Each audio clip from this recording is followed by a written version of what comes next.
You can find the most interesting of stories in the most unlikely of places.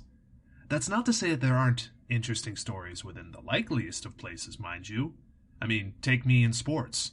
I've certainly written plenty of stories about people and events that fall within the so-called Big Four of American athletics. Major League Baseball, the National Hockey League, the National Basketball Association, and the National Football League. And quite frankly, there's always going to be enough within the Big Four to keep this podcast running, well, till the wheels fall off. Honestly, if I wasn't careful, this podcast could probably be called Bizarre Baseball, Stories. I haven't thought of a synonym for stories that starts with the letter B. At least not yet. But I digress. The thing is, sometimes to keep things fresh, you have to expand your horizons a little bit. I started writing about wrestling. I started writing about Olympic athletes. I even wrote about wife swappers. Still baseball, admittedly, but more about the salaciousness of the story than the athleticism, if we're being real. So, as I was looking for the subject of my next story, I found my inspiration in the most unlikely of places. The bowling alley.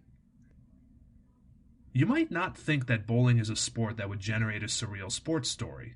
After all, it's a pretty fun but pretty low-key sport. Arguably, bowling's biggest pop cultural moment of late was on the TV show Parks and Recreation, when Aziz Ansari's character Tom bowled underhanded and double-handed to the horror of Ron Swanson, his boss. But in digging into the sport, I found out that it can be very, very crazy. And some of the people who have made their name in this sport are larger than life, larger even than pro wrestlers can be. And I found one guy whose life and times are insane to read, and who is more memorable not just for what he did in the alley, but for what he said in the alley. Oh, don't worry, we'll get there in due time. I'm Mike GW, and you're listening to Surreal Sports Stories.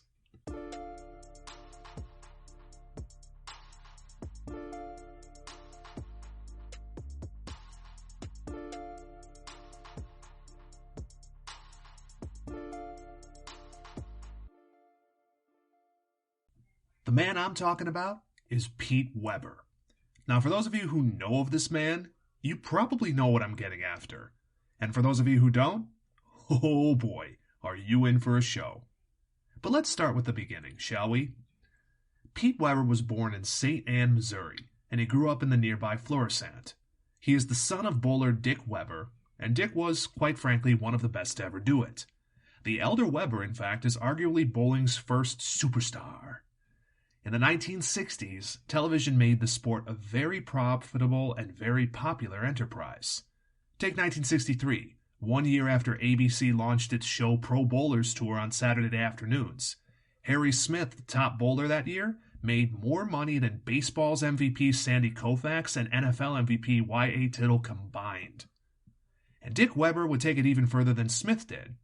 As one of Weber's contemporaries noted, quote, "Bowling was a pioneer in the sports world on television, and Dick Weber was the face of that. He was not only one of the best bowlers from a talent standpoint, but he was very charismatic. He had the face like a movie star, and carried himself like a professional." End quote. It was Dick's clean-cut image that set him apart. As Tom Clark, the Professional Bowlers Association commissioner, once put it, quote, "Everybody liked Dick Weber, even the guy he was beating." End quote. And Weber basically beat everybody. By the time his legendary career ended in 1992, he'd started in 1958, Weber had won 30 PBA Tour titles, 6 PBA Senior Tour titles, and he was the first player to hit that 30-tour victory plateau in the first place. He was the benchmark, a friendly, personable guy who remained the standard for years. And his ability in the alley inspired his son to, well, kinda follow in his footsteps. I'll get to the kinda in a moment. Now, growing up the son of a legend can be a real challenge, especially if they think that you're going to follow in their footsteps and enter the family business, as it were. But young Pete Weber never felt forced into the sport. As he remembered it years later, quote, "Bowling was always our choice and never forced upon us as children. Actually, all sports had my interest, and while I was growing up, baseball held my interest as much as bowling did. But as time passed, bowling eventually edged out baseball." End quote. When Pete was an adolescent, his dad hosted PBA events often in their hometown of Florissant. When Pete was 12, he got his first taste of bowling for the prize. As he remembered it, quote, "When I was about an age of 12 and the professional bowlers would come into town for the event, my dad would set up pot games between me and some of the pros. If I beat the pro, they would have to buy me a soda. If they beat me, Dad would pay them $50. I think it all started there." End quote. Now, Weber never actually specifies how often he won, but it was clearly enough for him to want to do the real thing. At age 14, he got his dad's approval to enter the adult leagues in Florissant. In his first adult league game, he bowled a 300, a perfect game, nothing but strikes. Unless you think that was just beginner's luck, he won his first regional tournament at 16, and at 17 he joined the PBA. From there, he never looked back. But other than a similar aptitude for bowling, Weber's junior and senior were rather stark contrasts. A Sports Illustrated write-up from 1985 digs into this difference. Quote, "There's a waif-like aspect to Pete. He parts his wavy hair down the middle, wears a wispy mustache, chain smokes during competition, and in general looks like a kid who might follow ZZ Top around the country. While Dick has soft, sparkling, smiling eyes, Pete's are deep, brooding, wintry. The TV cameras love to catch Pete from the front as he stares his big hooking boomerang ball down the alley. His eyes open wide, almost demonically, like something out of the Weird movies," says Dick. End quote. Man, that is the most "I'm a writer" paragraph I've ever read. But let's keep going. There was another major aspect that was different between them. Like I said earlier, Dick Weber was a polite, friendly gamesman. Pete Weber? Well, how do I put this? Why don't I let one of his contemporaries describe him? Quote, "Pete can reach out through a television, grab you by the neck, turn your head toward him and say, 'Oh, no, no, no, you might want to watch this.'" End quote. Did that sound vaguely threatening? Well then, I'm sorry, let me rephrase. Pete Weber was the anti-Dick Weber, and that was to say that he was an asshole. He bowled like the pins personally insulted him. As Sports Illustrated put it, quote, "He glared down the lane as if the pin's very presence was denying him some function necessary for his ultimate happiness, like they were untrained dogs and he was an impatient kettle owner holding a broken leash. He celebrated their ultimate tumbling demise by chopping his hands on either side of his crotch like the professional wrestlers he so admires. He barked back at hecklers. He would, at times, engage in turbulent trash talk with his own wife sitting in the stands behind him." End quote. That's right. Pete Weber celebrated his success in bowling with literal crotch chops. Again, crotch chops in bowling. Somewhere the pro wrestlers behind the group D Generation X are smiling and they don't quite know why. Now, it might seem kind of insane to behave in such a way in a bowling alley, and it might seem even more insane to believe that this is the type of thing that people wanted to watch. But both are true, because there is a lot more to the story of Pete Weber than just some crotch chops. But to be fair, the crotch chops are a big part of it. To know what made Pete Weber stand out early, you have to know a thing or two about the history of bowling. It's a lot wilder than you think. The deep-root origins of the sport are in ancient Egypt. Where else?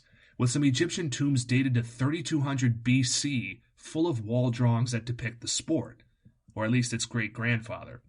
It has been popular basically ever since humans have wanted to do things for fun. Take, for example, in the year 1366, King Edward III of England officially banned the sport because he thought it was too distracting for his soldiers when they were supposed to be focused on archery practice. But let's fast forward, though, to a history that's a little bit closer to our lives. In 1840, New York City's Knickerbockers was the first modern indoor bowling alley built within the United States. However, it carried with it a less than stellar reputation. I found an article on Priceonomics titled "The Rise and Fall of Professional Bowling" that digs even deeper into that history.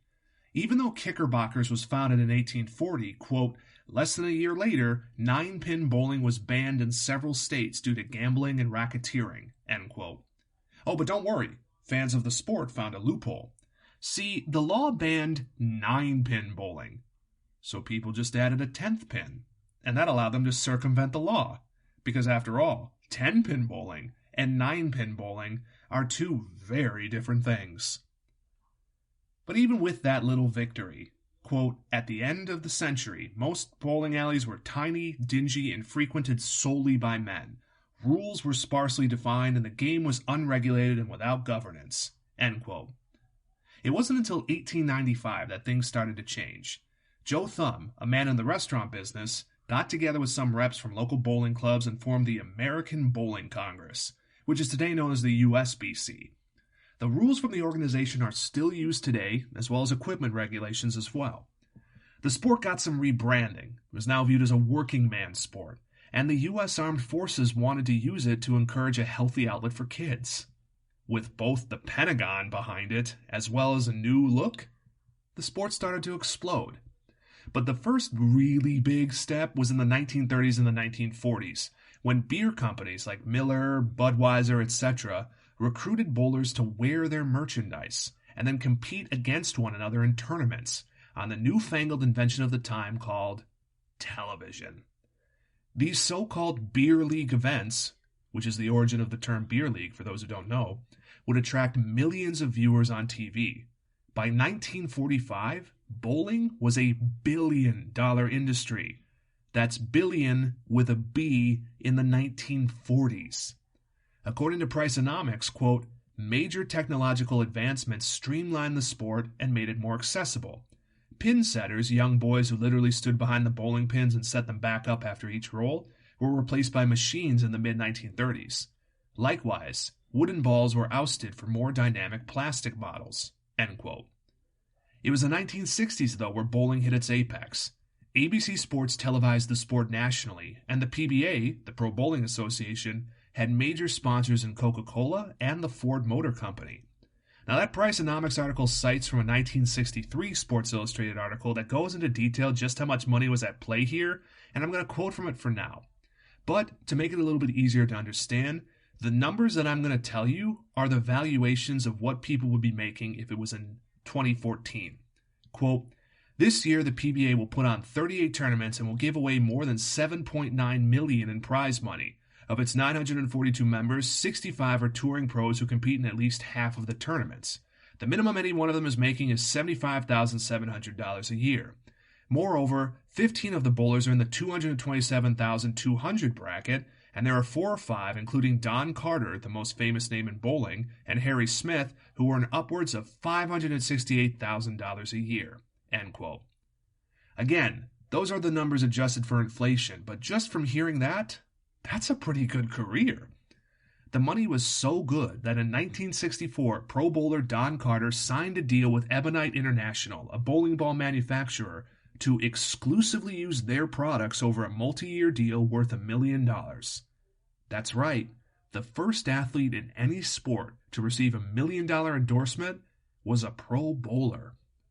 Throughout the 1960s, over 12,000 bowling alleys sanctioned by the PBA were built throughout the country, and at its peak, the U.S. Bowling Congress had 4.6 million recreational members. One unnamed longtime bowler who did it just for fun put it best, quote, bowling was the thing to do back then. Every weekend, those places would be packed with kids, parents, grandparents. Everyone bowled, end quote. Now, this on-the-surface sheen of good, clean bowling was the type of bowling that Dick Weber, Pete's dad, was the face of. But this is America, man. There was also an underbelly to the sport, one that was awash with gambling. You could find that in the so-called action bowling events, especially in New York State, where late-night to early-morning affairs, players would play one another for ridiculously high stakes. We're talking betting thousands of dollars in the 60s, and with gamblers crawling out of the woodwork. One bowling historian by the name of Jean-Marc Mangione described it like this, quote, the carpet soaked up the reek of gamblers' cigars as handlers penciled their debts on the score table. The dark bowling alleys bred their share of con men and clowns with nicknames like Goldfinger, Tony Sideweight, and One Finger Benny, end quote. Are we still talking about bowling? Or are we talking about the Sopranos here? Now, one bowler by the name of Iggy Russo had a humdinger of a night that kind of sums up this whole scene. As that write-up in Priceonomics put it, Russo, quote, fixed his match and bet a ton of money on his opponent to win. During his last frame, in which he was positioned to either win or lose the match with a spare, he learned that some unsavory characters were betting on him to win. He was caught in a catch-22. If he won, his financial backer would kill him. If he missed the spare, the unsavory characters would. Instead, he avoided the entire predicament by faking a heart attack.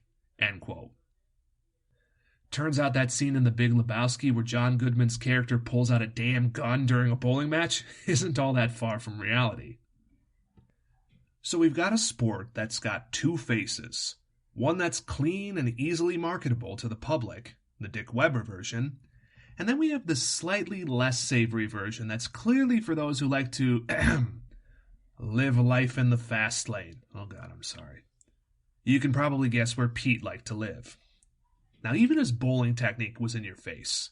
Now, if you're like me, when you go bowling, you only swing that ball back as far as absolutely necessary, which means anything higher than your hip line is flirting with disaster. Because you and I both know the latent fear that we all have, that we're going to accidentally let go and let that ball go flying somewhere it shouldn't. And honestly, a lot of pro bowlers do the same. They'll release the ball with both hands, kind of loaded up in the hip pocket, never going much higher than that. Pete Weber, like a lunatic, swung the ball up way above his head. He looks like a ballet dancer in a way, but with a 10-pounder heavier rock high above his head. It's beautiful to watch, but also incredibly hard to do. Even today, most PBA bowlers don't do that. So when Pete debuted in 1979 with that crazy-ass pendulum of his, it was considered an act of rebellion. Kind of like watching a baseball player hit a monstrous home run and then flip the bat as soon as he hits it deep, much to the irritation of older players. Second, Pete flirted with disaster on his release. A write-up of his technique goes into it like this, quote, Weber's release is effortless, the ball placed as much as thrown, as though he's whispered instructions and simply set it free. Spinning against its own momentum, the ball tracks smoothly left to right across the lane. End quote.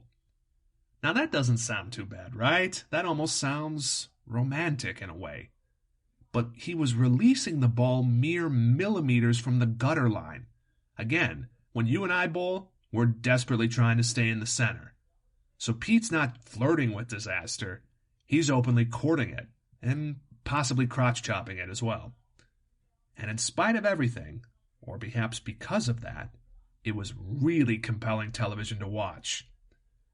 It should surprise you exactly zero that in addition to his risky style, Pete's attitude was similarly risky.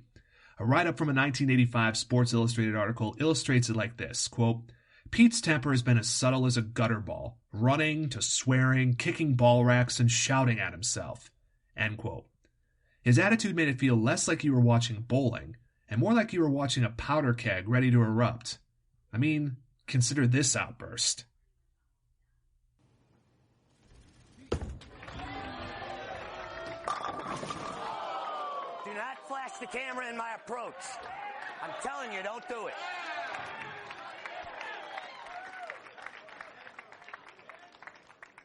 She flashes that camera again on my approach. I hear it. Don't do it again. And that was him as an old man and sober. Now, me specifying him being sober should probably be a bit of a clue to you.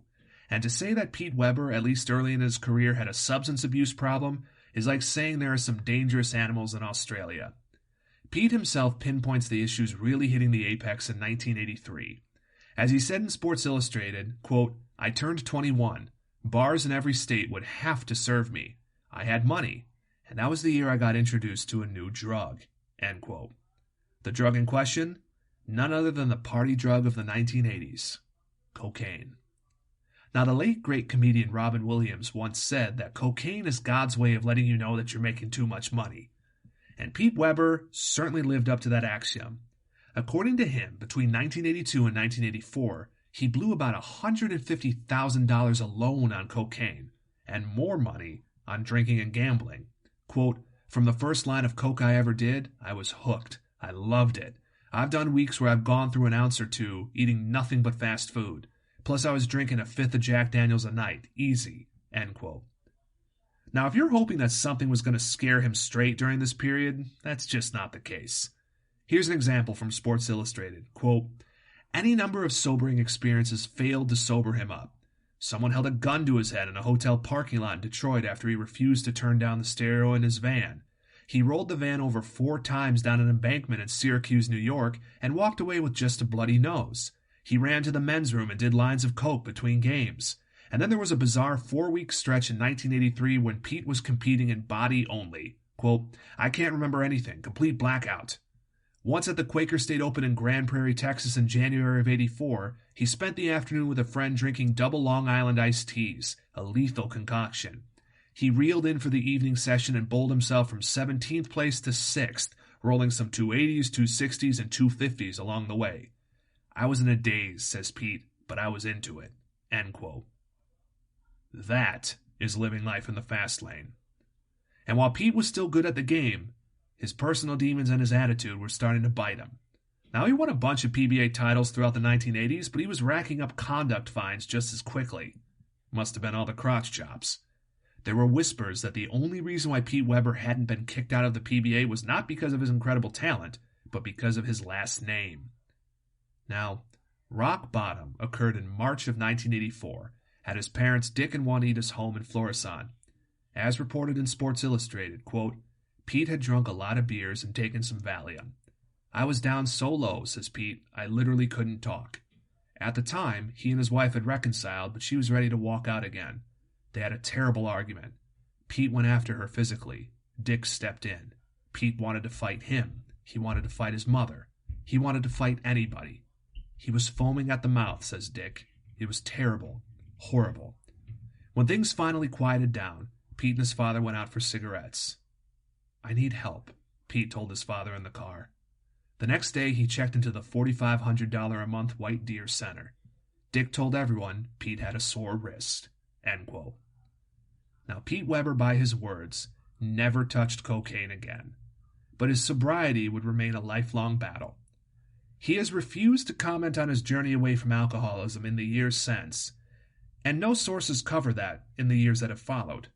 Out of respect for the guy and the nature of alcoholism as a disease, I'm also not going to dig too hard into that. But see, those troubles at home were now going to start extending to the bowling alley. His attitude, like I told you, didn't exactly win him over with the others in the tour. In 1987, despite winning the Tournament of Champions and even leading the tour in prize money earnings, Pete didn't win Player of the Year award. That honor went to Marshall Holman. Now, Holman was really good, but that would be the equivalent of seeing Michael Jordan leading the NBA in every conceivable category, only for people to give the MVP award to someone like, say, Karl Malone, just because the voters liked Malone more than Jordan. By 1989, Pete Weber might have won 13 PBA Tour titles, he might have earned more than $1 million in prize money, but his colleagues were clearly tired of him. And then, the game started to change. In 1993, the PBA made some official changes in their equipment. A new series of bowling balls were brought into the league, made with reactive rosin. They replaced the previous series that were all covered with urethane. Now, that might not seem like a big deal. I mean, it's just a different coat. What's the difference? But it's one of those small changes that makes for a huge impact overall. Now, see, when you and I go to our local bowling alley, the lanes are all covered with an oil. That's what allows the ball to glide down the wood in such a smooth manner. In a dive alley like the one you and I go to, lanes are typically coated in what's called a house shot pattern, which is pretty basic. The oil is heaviest in the center of the lane, and then it tapers off towards the edges. This also creates a sort of magnet effect that guides the ball back towards the center. But also, because they're dive alleys, the oil isn't exactly an exact science, so it's just kind of a wash. Professional oiling patterns, however, are highly complicated. The oiling isn't just a coating. It's oiled in specific patterns, shapes, and even volume of oil. This forces the pros to carefully consider every possible panel of the lane as they're lining up their shot. I mean, I'm sure you didn't think they were just up there to grip it and rip it, but this is just affirmation that there's a science to the art of bowling professionally. And each pattern in the pros has a name. The Professional Bowlers Association uses a variety of oil patterns in tournament play, including the chameleon, cheetah, scorpion, shark, and viper. And no, I'm not making any of those names up. Now, the original run of bowling balls that Pete's generation used were coated in urethane. They tended to generate a lot of friction with the lane, which meant they were less sensitive to oil patterns. So that meant it was harder to get a good sharp hook on the ball when throwing down the lane. For most people, that is. Pete Weber was one of the few that was still able to pull it off. But the new era of reactive rosin changed the game. As one of his contemporaries put it, quote, Weber's advantage was the ability to make those previous incarnations of bowling ball hook to create power. Then, all of a sudden, the ball kind of did it on its own, end quote. As if to make matters worse, at least for Pete, the PBA changed the way the lanes were oiled for competition. As he put it somewhat wistfully, quote, they had to try to find a way to tame the bowling ball, and unfortunately, it tamed me. I struggled all year long not asking for help or anything, and I wound up making $4,500 in like 20 tournaments, end quote. From 1994 to 1996, Pete Weber didn't win a single title. And in 1995, he didn't even make a championship round appearance the whole year. Worse still, the PBA Tour was in decline. Fans just weren't coming out the way they used to, and the organization was close to bankruptcy. If there's a rock bottom, this is it. Pete Weber was 33 years old, 16 years of experience on the PBA Tour, and he was in danger of being washed up already. The world looked like it was ready to move on, and it didn't look like he was going to move on with it. But here's the thing about bowling. When facing a ridiculously difficult split of pins, it's not over right away. Sometimes you just need to make a change, get a little bit of luck, and from there, you can find the perfect way to save the lane and get a split. Or a spare. Sorry, that might have sounded like gobbledygook, but the point is this. Pete Weber might have been down, but he wasn't out, not just yet. And with the right people around him and a few adjustments here and there, Pete was going to enter his second act, and it was going to make him a legend. Just not necessarily in the world of bowling. Next time on Surreal Sports Stories, Pete Weber and the PBA adjusts to the new millennium and a world that just might be willing to see what he's capable of. But in the midst of him building his legend in the bowling alley, Pete Weber would be part of a moment that would make him a legend on the internet? Sources for these episodes include Sports Illustrated, Britannica.com, SBNation.com, Sportsnet.ca, PBA.com, the St. Louis Dispatch, USA Today, Priceonomics.com, and many more. If you like the show, you can find Surreal Sports Stories wherever you listen to your podcasts. And now you can find us on YouTube. Video formats of the podcast can be found on the Surreal Sports Pod YouTube channel, and you can expect uploads of the new episodes shortly after they drop online. Do us a favor and smash that subscribe button and leave a 5-star review whenever you listen to your podcasts. We'll be uploading the archive of old episodes onto YouTube over time, with audio cleanups and adjustments to make the pivot to video even cleaner. You can also find me, your intrepid host, Mike GW, on Blue Sky at thewritingirishman.bsky.social. Again, I'm at thewritingirishman.bsky.social. Thanks again for listening, and we'll see you next time. This has been Surreal Sports Stories. You've been amazing, and I've been Mike GW. Stay steady, y'all.